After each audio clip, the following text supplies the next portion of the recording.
Okay. So, magandang araw sa inyo mga ka-fabricator. So, gagawa tayo ngayon ng rollaway shower door. So, papakita ko sa inyo kung paano gawin at kung anong mga materials ang kailangan. So, ito yung isa sa ginagamit na ididikit mamaya sa plastic. Ito yung jump, ito yung sa handle, round tube para ikutan ng plastic. Tapos, ito yung base niya. Tube.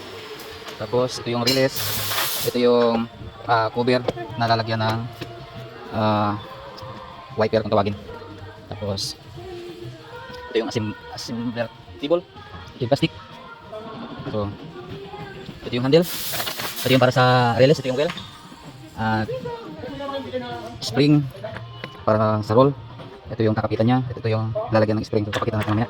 Tapos ito yung washer sa baba para pinaka guide nya. So ito yung machine na gagamitin natin para mag-roll ng spring. Ito yung pambutas or puncher kung tawagin sa atin sa Pilipinas. So yun, umpisahan natin ngayon. So yun guys, start tayo. So yun guys, yung handle muna ang bubutasan natin. Okay, kamang yan, start. Ayan, next. Boss Roldan. So huwag niyo pong kalimutang i-follow si Boss Roldan. Lagyan mo boss ng spacer sa loob para hindi siya sagad. May spacer para yung butas sakto lang sa gitna. So yan nilalagyan namin. Ayan, para yung butas niya sakto lang dun sa gitna. So ayan. Okay. So ang sunod po, magpapalit po tayo ng moldy kung tawagin para dun sa isang butas. So ayun, kakabit natin itong isa. Nawala yung isang spring nito, kailangan palitan natin ng spring. So, para doon sa malaki, kasi malaki po yung sunod ng butas. Tapos itong sa gitna, so tatanggalin natin to. Kailangan natin tanggalin kasi yung jump isa lang po ang kailangan dalawa lang po ang kailangan butas para sa gilid. So kailangan sa pagbubutas nyo, yung may ano yan, groove. So ito yung sa ilalim, ito yung kailangan butasan. Tapos ito yung pinaka sasabitan ng lock ng handle mamaya. Okay, start. Saglit lang po siya butasan kasi ano siya. Yan siya. So yun, gagawa tayo ng spring. So papasok natin dito. Itik ng ganun para pumasok kasi medyo mahirap sa ipasok. Gamitan natin ito para mag-press natin yung spring ng ayos. Kasi may sasabitan yan. So puputulin natin siya, sakto lang doon sasabitan. Yan lang po simple. Tapos ipitin ng long nose kasi mahirap ipasok. So yun. And then lagyan natin to. Tapos yung washer para hindi malaw. So gamitin natin yung machine ito para sa pag-ikot ng Ano lagyan to eh? so may butas po yan, may guide. So sakto lang natin sa guide yun. Tapos itong counter nya, so 20 round lang kailangan. So yun, mag-i-stop lang siya ng kusa after ng 20 round nya. So yun, sakto na 20. Kailangan natin siyang tanggalin. Lagyan natin ng lock para hindi siya bumalik pag-ikot. Tapos tanggalin natin. So ito naman guys, ito yung lalagyan natin ng wiper kung tawagin nila. Lagyan natin pampadulas. Para na. Pasok. Alam mo naman pag masikip kailangan may pampadulas talaga. Paglagay, parang hindi mahirap. Kunting twist, hila. Ito na. Silahin pa balik. Silahin natin pabalik kasi sigurado. Ito lang. Natin putulin yung sobra. And then, lagyan natin sa Ano pa siya? Cylinder? and then, lagyan natin ng corner lock. Right, ito yung right corner lock. Bata natin para sa perfect sa perfect.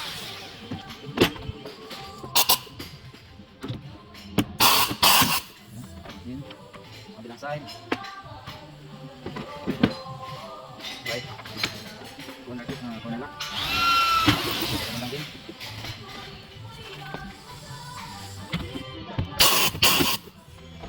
Tapos noon, lagyan natin ng double adhesive. Dahil ito yung kakapit sa dingding.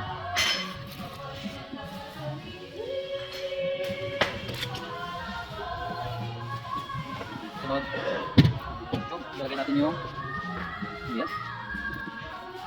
Lalagyan natin yung spring. Ba, yung sikit.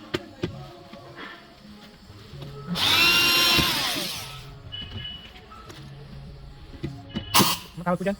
Repeat. Repeatan. Ito kung sabi mo.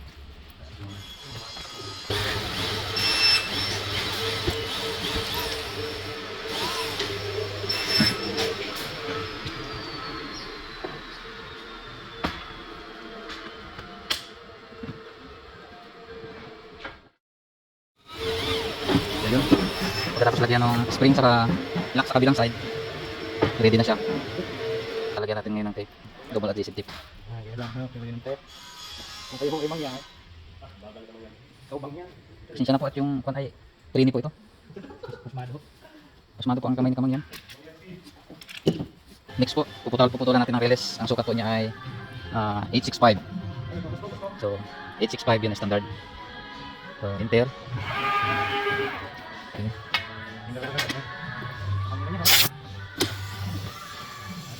Okay. Kung ay walang alam.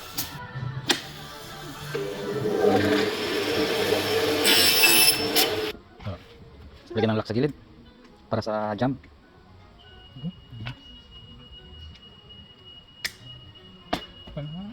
Lagyan ng side. Pagkagawa po nitong pagka-symbol. Easy. Tapos lagyan ng double adhesive. Lagyan natin ng side.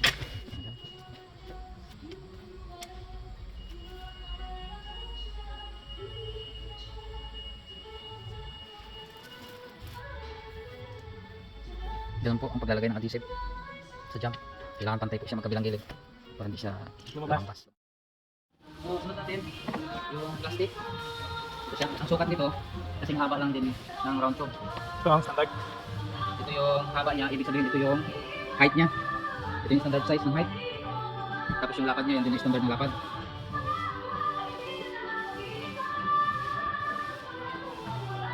Kailangan pantay yung plastic para hindi tayo mamulin sa haba. Kailangan pantay na pantay yung pagkaputol niya.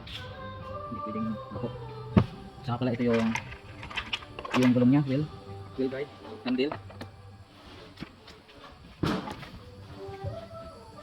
May gulit tayong pantayan dyan para hindi tayo mahirapan ng pantay. Dito parang malaw. Ito yung pangkipit natin sa plastic na may double adhesive.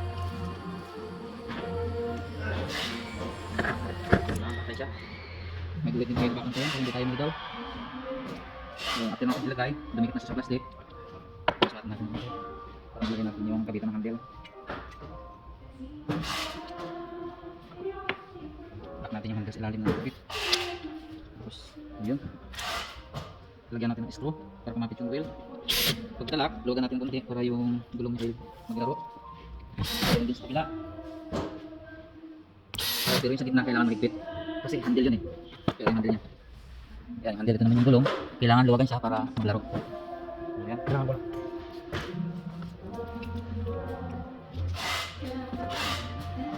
Sunod natin yung round tube. Nakapitan ng plastic. Lagyan na natin yung lock para hindi siya malaw. Lagyan natin ng double adhesive ulit. Tapos plastic. May group yan. Tapos pantayan ng double adhesive.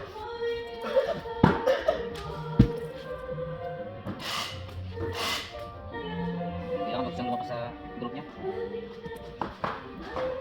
Kailangan kumapit siya sa tube. Tapos lagyan natin yung plastic. Kailangan hindi lumabas yung double adhesive. Tapos pag lumabas siya, kakapit siya pag-ikot sa kabila. Okay na. Lagyan natin yung cover ng double adhesive. At lagyan natin yung plastic. Press natin siya para kumapit. Ayan, press na siya. Tapos pusukin natin yung butas para sa rivet.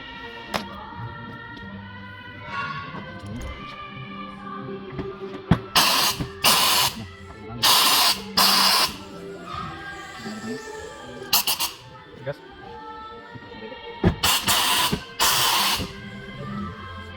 Okay na nun? Bago na yung compressor. Minsan pag mahina ang hangin ng compressor ayaw maputol.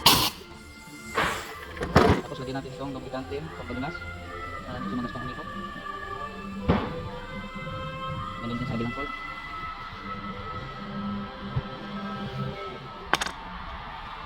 Next, lagyan na natin yung pinaka-base na. Tapos ito ginagamit para meron tayong hawakan, tatanggalin natin yung lock niya. Ipitin natin sa baba para hindi siya umikot at tumitik. Tapos pinawakan natin. Pasok natin sa guide niya sa loob. Ayan. Okay na siya. Tapos natin ng konti para sa baba. Okay. So yan guys. Ayan ang mga ka-kapitikin. Okay na yung ating oil shower door. So next, balot na natin.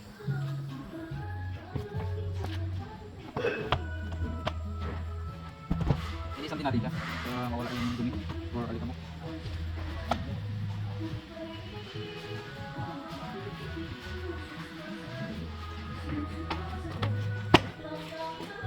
Yes.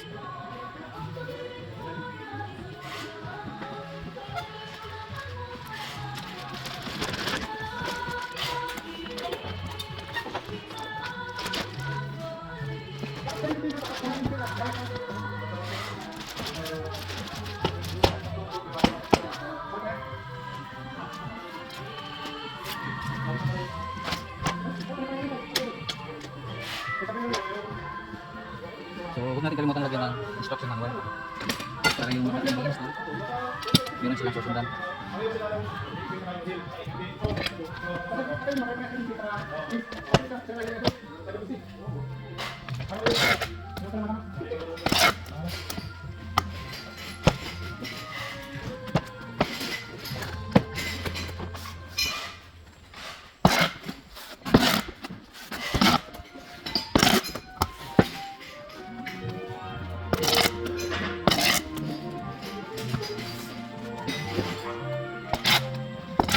Yung ikaw, yung Okay. ilang minuto?